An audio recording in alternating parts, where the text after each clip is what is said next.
में आगे की तरफ निकल पड़ते हैं। यहाँ जेन को जब पता चलता है कि रिप पिछले कई सालों बाद अपने गांव जा रहा है और उसके पास पैसे नहीं है, तब जेन रिप को पैसों की वो गड्डी दे देता है जो इसे स्कूल में उन शरारती लड़कों से मिली थी। यहाँ पहले तो वो पैसे लेने से इनकार कर देता है, लेकिन फिर जेन कहता है कि ये पैसे मैं तुम्हें मेरी मदद के लिए दे रहा हूँ। रिप बड़ी ही खुशी से वो पैसे ले लेता है और बदले में जेन को हीरे का एक टुकड़ा दे देता है जो उसे हीरे की गुफा में मिला था। अब नदी पार करने के बाद वो पहाड़ों के रास्ते चलते रहे। तभी डूमा ने रास्ते में एक हिरण का बचा हुआ शिकार देख लिया और डूमा उसे खाने लगा। यहाँ जेन ने डूमा से कहा कि खाने को हमारे साथ भी बांट लो, लेकिन चीते को ये बात पसंद नहीं आई और वह जेन पर गुर्राने लगा। ये देखकर जेन हैरान हो गया क्योंकि डूमा ने पहले ऐसा कभी नहीं किया था। तब रिप जेन से कहता है कि डूमा को अकेला छोड़ दो क्योंकि अब वो जंगल की जिंदगी में ढलना शुरू कर रहा है। जब डूमा ने खाना खत्म कर लिया तो ये दोनों एक गुफा में आराम करने गए। वहाँ उन्होंने पुरानी गुफा की पेंटिंग्स देखी, जिसे देखकर रिप ने कहा कि मेरा गांव यहाँ पास में ही है क्योंकि बचपन में मैं और मेरे पिता यहाँ आया करते थे, लेकिन अब सब कुछ बदल चुका है। रिप ने कहा कि एक दिन ये गुफा भी भुला दी जाएगी और यहाँ आने वाले लोग भी भुला दिए जाएंगे। ये सुनकर जेन सोच में पड़ गया और उसे अपने पिता की याद आने लगती है। जेन ने कहा कि मुझे तो बदलाव बिल्कुल पसंद नहीं है क्योंकि उसके पिता की मौत के बाद उसकी जिंदगी में सब कुछ बदल गया था और अब 2 महीने में डूमा भी उससे अलग होने वाला था, इसलिए जेन को ये बदलाव बिल्कुल भी अच्छा नहीं लग रहा था। तब रिप ने उसे समझाया कि बदलना तो दुनिया का दस्तूर है,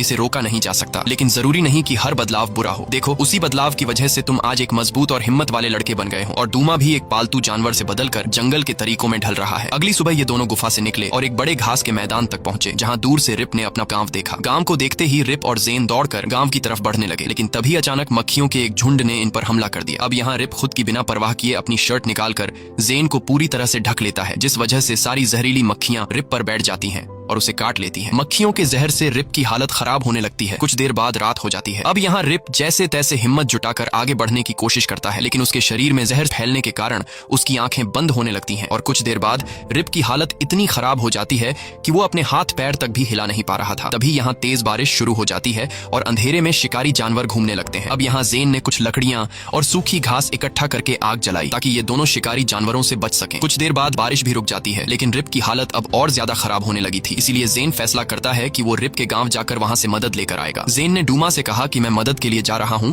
और तुम यहाँ रिप का ख्याल रखो। अब जेन जैसे ही गांव की तरफ बढ़ने लगता है तभी जेन के पीछे कुछ शेर पड़ जाते हैं, जिसे डूमा देख लेता है। अब अपने दोस्त को खतरे में देखकर डूमा जेन को बचाने के लिए उन शिकारी शेरों का ध्यान खुद की तरफ करता है और दूसरी तरफ भागने लगता है, जिसे देखकर वो शिकारी शेर जेन को छोड़कर डूमा के पीछे भागने लगते हैं। डूमा अपनी तेज रफ्तार से एक गुफा की तरफ भागता है और उन शेरों से खुद को छुड़ा लेता है। अब यहाँ जेन भी रिप के गांव तक पहुंच जाता है और वहां एक बूढ़े आदमी से मिलता है। वो बूढ़ा आदमी जेन की बातें तो समझ नहीं रहा था, लेकिन वो जेन के इशारों को देखकर समझ जाता है कि इसका साथी किसी खतरे में है। इसके बाद उस बूढ़े आदमी ने गांव के कुछ आदमियों को बुलाया और वो आदमी जेन के साथ उस जगह तक पहुंचते हैं जहां रिप बेहोशी की हालत में पड़ा होता है। गांव के लोगों ने रिप को पहचान लिया और उसे एक स्ट्रेचर पर उठाकर सीधे गांव ले आए। गांव आकर उन लोगों ने रिप के चेहरे पर कुछ जड़ी बूटियां लगाईं और कुछ ही देर बाद रिप पूरी तरह से ठीक हो जाता है। होश में आते ही रिप अपनी पत्नी, 2 बच्चों और माँ को देखता है और पिछले कई सालों बाद अपने फैमिली मेंबर्स को गले लगाता है। रिप को सही सलामत देखकर उसकी फैमिली काफी खुश होती है। इसके बाद रिप जेन को बुलाकर अपने परिवार से मिलवाता है। रिप की फैमिली रिप की जान बचाने के लिए जेन का शुक्रिया अदा करती है। अब यहाँ जेन भी रिप के ठीक होने से काफी खुश था, लेकिन साथ ही परेशान भी था क्योंकि उसका साथी डूमा खो गया था। अगली सुबह रिप डूमा को ढूंढने के लिए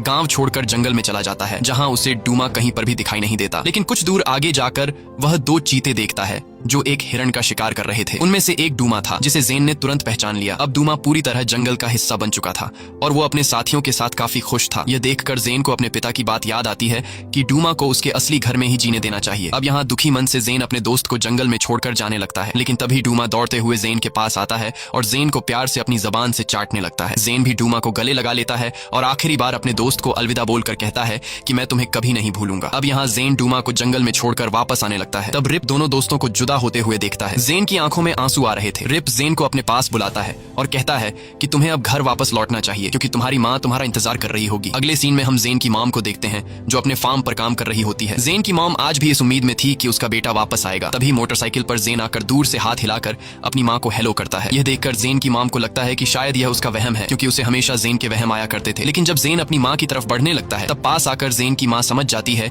कि यह कोई वहम नहीं बल्कि सच में मेरा बेटा जेन है। इसके बाद जेन की माँ दौड़कर अपने बेटे को गले लगा लेती है और जेन भी अपनी मॉम से मिलकर काफी खुश होता है। इसी के साथ यह कहानी खत्म हो जाती है। अगर आपको यह वीडियो अच्छी लगी हो तो हमारे चैनल को सब्सक्राइब और वीडियो को लाइक जरूर कीजिएगा।